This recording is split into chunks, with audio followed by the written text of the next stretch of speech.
The killer was a 35-year-old former Army sharpshooter with combat experience in Iraq. He worked for an organization known as Shadows of Hope, which operated in global conflict zones. This was not a street criminal acting on emotion. This was a highly trained professional hitman. The man allegedly behind the contract was David James Pye, a former Rebels Motorcycle Club member who had defected to the rival Comanchero gang. Pye reportedly offered $150,000 for Nick Martin's assassination, one of the largest known murder-for-hire payments in Australian criminal history. The plan was executed with chilling precision. The assassin studied Martin's routines for weeks.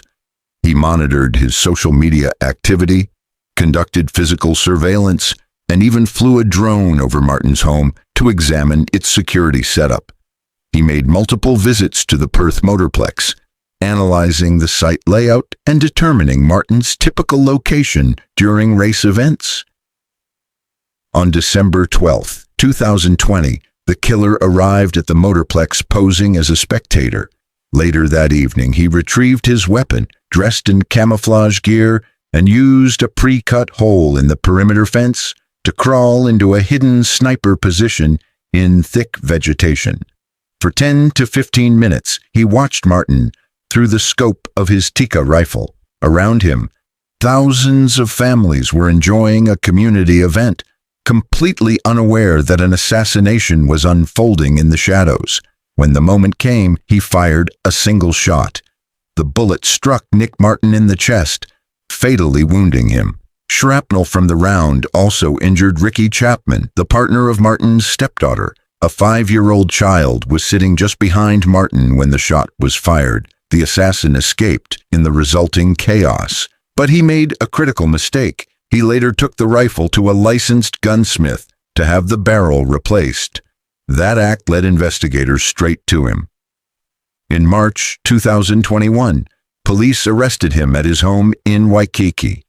In December 2021, he was sentenced to 20 years in prison with a minimum non-parole period of 18 years. After pleading guilty to murder, he agreed to testify against David Pye, who still awaits trial as the alleged mastermind behind the killing. Martin's death created a dangerous power vacuum inside the Rebels Motorcycle Club. Chapter 4: The Money Trail. Following Martin's assassination, his longtime sergeant-at-arms, Carl Labrook, was left to manage the financial affairs of the Rebels Western Australia chapters. What he uncovered would put him in direct conflict with National President Damien Vella and eventually trigger the club's internal collapse. One immediate problem was that the WA Rebels operated almost entirely in cash. Martin had insisted on cash-only transactions, especially after major banks closed his accounts due to his criminal notoriety. As a result, hundreds of thousands of dollars in club funds were stored in safes, vehicle trunks, and secret locations across Perth. Labrook later testified that Martin ran the club like a dictator and was not transparent with its finances. Members began suspecting that money was being misused, possibly to pay for renovations to Martin's luxury home.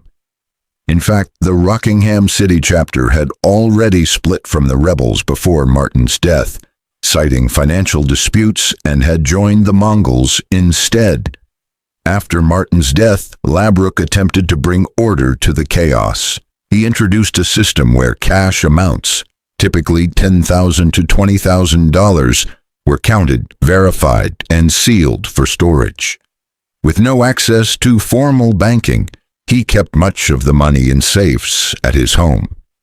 However, personal complications emerged. His partner was suffering from postnatal depression and once threatened to burn the money. For safety reasons, Labrook moved significant sums to alternate storage locations. That decision would later have serious consequences. On December 28, 2022, police pulled over Labrook's BMW in Ridgewood. On the back seat, wrapped in Christmas paper, officers found $27,850 in cash. Later, they raided the home of Kelly Kersley, a close friend of Labrook's partner and a member of a prominent racing family. There, they discovered another $247,700 in vacuum-sealed plastic bags. Altogether, authorities seized $455,550 in cash. Due to the packaging and handling, investigators concluded that the money appeared connected to criminal activity rather than legitimate club operations. Labrook was charged with possessing stolen or unlawfully obtained property. He claimed the money belonged to the club and was intended to fund a high court legal challenge against Western Australia's anti-bikie laws. Prosecutors, however, argued that the storage methods suggested otherwise. The case remained unresolved for over a year, with Labrook continuing to fight the charges in court. Back in Sydney, National President Daman Vella was growing increasingly suspicious. Police sources believe individuals linked to Vella requested transcripts of Carl Labrook's court proceedings. They wanted to know exactly what was being said about the club's finances. This was not a casual inquiry. It was a direct challenge to Labrook's integrity, implying that he might no longer be trusted with the club's most sensitive information. For a man who had dedicated 25 years of his life to the rebels and had served as Nick Martin's most loyal lieutenant, the suggestion was devastating. Chapter 5. The Eastern Betrayals. While Carl Labrook was fighting legal battles in Perth, Daman Vella faced his own loyalty crisis on the East Coast. The year 2022 had been particularly difficult for the Vella family and, by extension, the rebels' leadership. Early that year, Daman's cousin, Janola, a respected club member, died suddenly in New South Wales. The loss was a major blow to the family. However, what followed was even more shocking. At Janola's funeral in January, his son, Jesse Vella, delivered a heartfelt eulogy, including a poem that featured the club's sacred motto, "Rebels forever, forever rebels." At the time, it seemed like a declaration of lifelong loyalty. As the nephew of former President Alex Vella and cousin of current President Daman Vella, Jesse represented biker royalty. His commitment to the rebels seemed unquestionable, but in the criminal world, forever rarely lasts. Just months later, Jesse stunned everyone by patching over to the Comancheros, the rebels' biggest rivals. Photos soon surfaced showing him wearing Comanchero colors, posing with their new president, Alex Mee. The betrayal was deeply personal and symbolic. When someone from biker royalty defects, it sends a clear message. No loyalty is guaranteed, and no alliance is unbreakable. For Daman, this was more than just a family issue. It was a blow to his authority and a possible trigger for war between the two dominant motorcycle clubs in Australia. Police were seriously concerned that Jesse's switch could lead to violence as both gangs scrambled for power. His defection also emboldened others who had grown dissatisfied with Daman's leadership. If even Jesse Vella could leave the rebels, what did that say about the club's future? However, these betrayals on the East Coast would soon pale in comparison to what was brewing out west. Carl Labrook's patience with Sydney's leadership was wearing thin. Chapter 6. The War with the Mongols. The final breaking point for Carl Labrook and the Western Australia WA chapters came during their brutal war with the Mongols. This conflict exposed the massive disconnect between the national leadership in Sydney and the members on the front lines. The Mongols had gained a foothold in Perth after a group of former rebels defected and started a new chapter. This wasn't just about territory, it was personal. These were former club brothers who had turned their backs, and in the world of outlaw motorcycle gangs, such betrayals demand retribution. What followed was a violent tit-for-tat war, drive-by shootings, fire bombings, and constant conflict across Perth's western suburbs. Numerous rebels members were arrested, charged, and given lengthy prison sentences for their involvement. But what happened next shook the club to its core. While rebels members in WA were going to prison for defending the club's honor, the leadership in Sydney offered little to no support, neither financial help for their legal defense nor aid for their families. In biker culture, this is considered the ultimate betrayal. When a member goes to prison for the club, the expectation is that the organization will look after his family and cover his legal costs. That's the unspoken code that holds the club together. According to police sources, Labrook was horrified at how little support his fellow WA rebels were receiving. These weren't just soldiers, they were his brothers. This perceived abandonment created deep resentment. It struck at the heart of what it meant to be a rebel: loyalty, brotherhood, and mutual protection. So when Damanvela's people started requesting court transcripts and questioning Labrook's honesty about the seized money, it was the final insult. Here was a man who had remained loyal for 25 years, who stood by Nick Martin and who had tried to bring transparency and order after Martin's assassination. Yet he was being treated as a suspect by the very leadership he had served. The message was clear. Loyalty was expected to flow toward Sydney, but support from Sydney didn't flow back. For Labrook, the conclusion became obvious. If Sydney wouldn't back WA, then perhaps WA needed to stand on its own. Chapter 7. The Great Exodus. The rebellion began quietly, as most dangerous revolutions do. In the weeks leading up to May 2024, Carl Labrook began speaking with other senior members of the WA chapters. His message was simple. Sydney had abandoned them. Now it was time to walk away. What followed was an unprecedented event in Australian criminal history. In a coordinated move, 36 members of the Rebels Motorcycle Club, nearly the entire Western Australia membership, formally resigned from the organization. It was about sending a message that would echo through every outlaw motorcycle clubhouse in Australia. In the Bikie world, when you leave a club, you give up everything: your patch, your colors, and your identity as a member. Everything returns to the organization. It's a ritual of humiliation designed to deter defections and protect the club's power. But the Western Australia WA rebels did something different. They kept their Harleys. This wasn't an accident. It was a deliberate act of defiance. A calculated insult aimed at Damien Vella and the national leadership in Sydney. According to police sources, it was a final act of rebellion from men who believed they had been betrayed by the very organization they had loyally served. The impact was immediate and severe. WA had long been a rebel stronghold, one of the club's most powerful and profitable regions. Virtually overnight, it collapsed.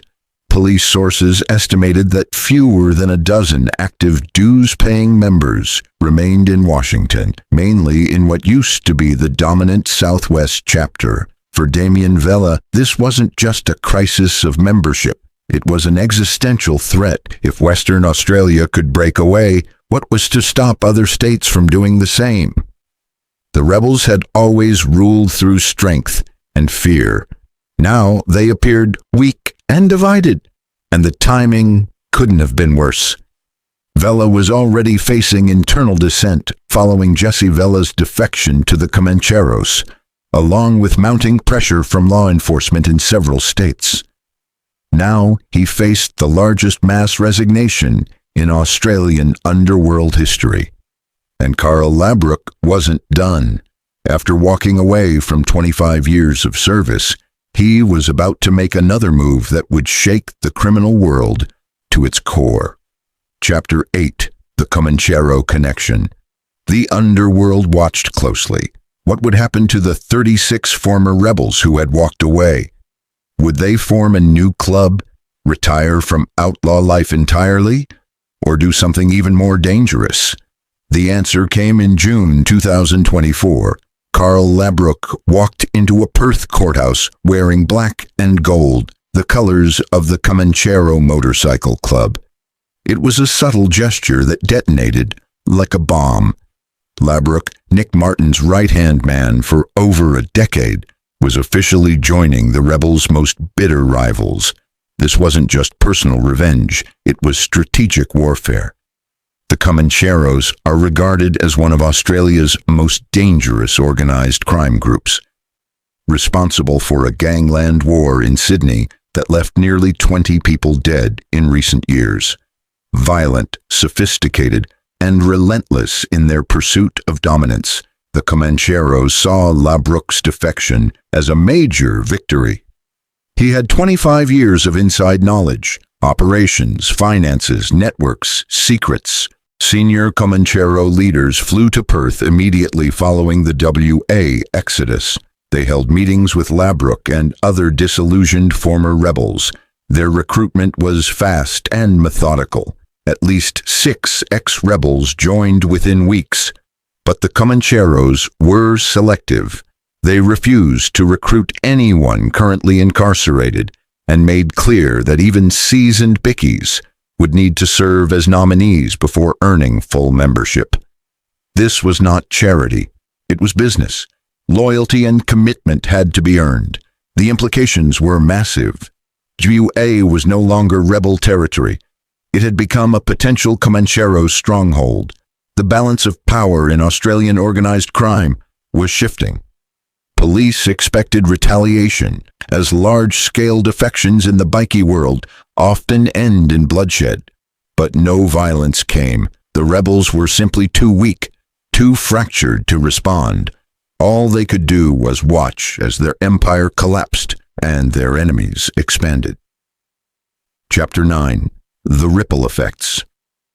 The fall of the rebels' Western Australian chapter sent shockwaves through law enforcement. Agencies that had spent years mapping biker territories and relationships now faced a new and unpredictable landscape.